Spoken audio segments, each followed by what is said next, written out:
office. What were you expecting? I don't know. We'd meet in some alley? Or at the end of a darkened pier? Maybe your car? Would you feel more comfortable if we went out to my car? No, I've never done this before. I'd be surprised if you had. Do you want coffee? I could have my secretary make us some coffee. You have a secretary? I run a legitimate business here, Mrs. Buckner, in addition to my less publicized vocation. Oh. Back to the coffee. No coffee. Thank you for asking. I just want to get this over with. I have a question. Do not write things down, Mrs. Buckner. In this profession, my less publicized line of work, we don't write things down. Let me go first. This is generally how this works. I ask you a few questions and then I decide whether we are to proceed or not. Alright. Now, you were told that this interview would go both ways. You were told this, am I right? Yes, you're right. I'm just very nervous. I have decaf. So, tell me what I don't know. You followed the case on the news, Mr. Campion. You know what I want. You know why I'm here. What else do you need to know? Who told you about me? Who referred you? I'm not in the yellow pages. My ex-brother-in-law, Charlie, the one who called you. Charlie didn't call me. He didn't? That's not how this works, Mrs. Buckner. Charlie called somebody else, who called somebody else, who called somebody else. There are several degrees of separation here for obvious reasons. I don't know how this works. Of course you don't. Now, did you talk to anyone else besides Charlie about this? About what you wanted to do? No, just Charlie. Not even in passing, not even in some offhanded way. People know my feelings on this. They also know that I That would what? never... That it would never be in your nature to seek someone like me. But I'm not that person anymore. The person they think they know, nobody. Not even Bill knows how I've changed. Ah, Bill, your husband. He doesn't know that you're here. No, I told you I haven't talked to anybody else, just Charlie. But you must tell Bill everything, But I right? didn't tell him about this. Because he would never... He would never. How are you getting the money? My father left me some money. That Bill doesn't know about. See, I've worked it all out. I've covered all my tracks. Bill, he isn't like me. He just wants to get this over with. He wants us to get our lives back together. Start moving forward and... But you can't. No. I need closure. And I can't get closure. Not while Tara is still out there, still free. Okay. Did you say anything to the DA after the acquittal? Did you say anything to the DA that might make them think that you might be thinking of taking the law into your own hands? No. I called him names. And the police officers who watched the case, I called them wild names and I cried. There were cameras there. I made a scene in the courtroom. You probably saw it on TV, but I did everything that any mother in my situation would have done. And I made no threats. I didn't tip my hand. Even as the thought came to me in that moment that this wasn't over, even as I stood sobbing into the arms of my ineffectual husband, I vowed that this wasn't over. Not by a long shot, that something had to be done to the man who did this to my daughter. And that's when you got the idea to call your ex-brother-in-law Charlie. Charlie had just gotten out of prison and I knew he'd know people. People like me. And Teresa happened to mention where I could find him. You didn't ask her? No, very thorough. No, I didn't ask her. Can I ask you about your daughter? Why?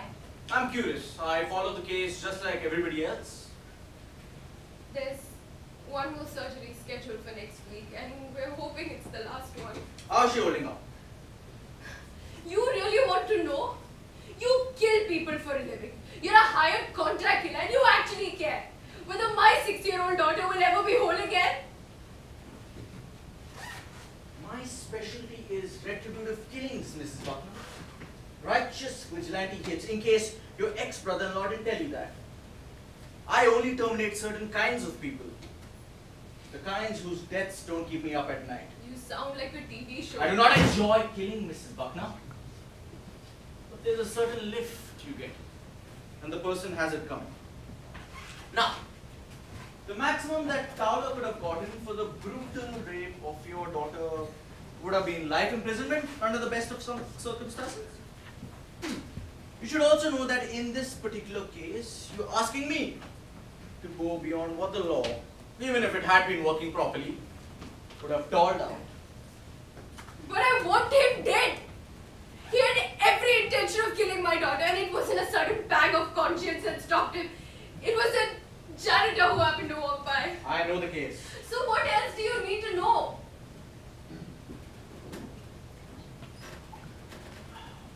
Charlie told you my price? I can pay him. Then we're set on that end. Now, is there anything you need to know about me?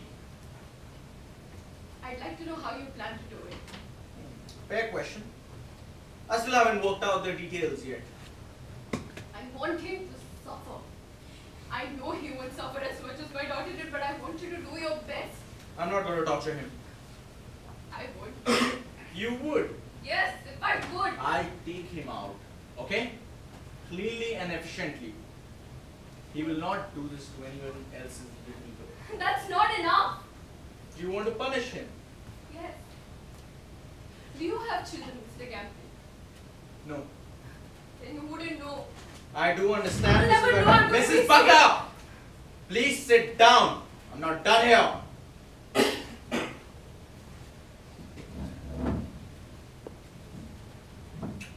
One last question. I need to know if there's any chance between now and when I make the hit. Any chance that you'll come to think differently about this. Any chance that guilt will set in. That you'll talk to someone. That you'll confess to your priest. No, I'm because not. it cannot happen. Because if it does happen, I will have no option but to view it as a violation of our agreement. And what? Take a guess, Mrs. Buckner. Take a guess what I will be compelled to do. Now, you sound like a hitman. How do I get the money to you? We'll work that out later. I'll be in touch with Charlie through channels. So that's it. That's it. I walk out that door and this happens. Yes. Maybe this week, maybe next month. It will happen. Don't call me. Don't ever come back here again, and don't be impatient. I honor all my contracts. So what I mean? Yes, I know what you mean, Mrs. Buckner. You walk out that door and a man dies. The man who brutally raped and disfigured your daughter. He pays for his sins, Old Testament style. I'm just an instrument, Mrs. Buckner, but you wrote the check. You pull the switch. You have to be able to live with that. Can you live with that? It's all I've thought about since the day he walked out of that courtroom. I wake up in the middle of the night and I want him dead. I stand at the produce section of Kroger's and I still want him dead. I sit at green lights with people blaring their horns at me and I still want him dead. I've never wanted anything more in my life except for... Except for what, Mrs. Buckner? to be dead myself. But I can't. I have to stay alive. I have to nurse Kiwi back to health and I have to pay her money. There is one other thing, Mr. Campion, one other thing that I wish for more. That none of this should have ever happened and I should have Kimi back the way she was before. I want to turn back the clock, Mr. Campion, but I can't, and I can't go out one night and drive my car off an overpass. So I do the one thing that I can do. I ask you to end the life of the man who tried to end my daughter's life, and who ended up destroying it nonetheless. That is what I can do. I don't care what God thinks. I don't care what the Bible says, and I don't care what compassion requires. I care nothing, any of those things. So kill him. Do it slow, do it quick, do it however you change my mind. I know it won't put Kitty back the way she was before, and it definitely will not put Bill and me back the way we were. But know that this is what I want. I want this done. Now I get to be the criminal.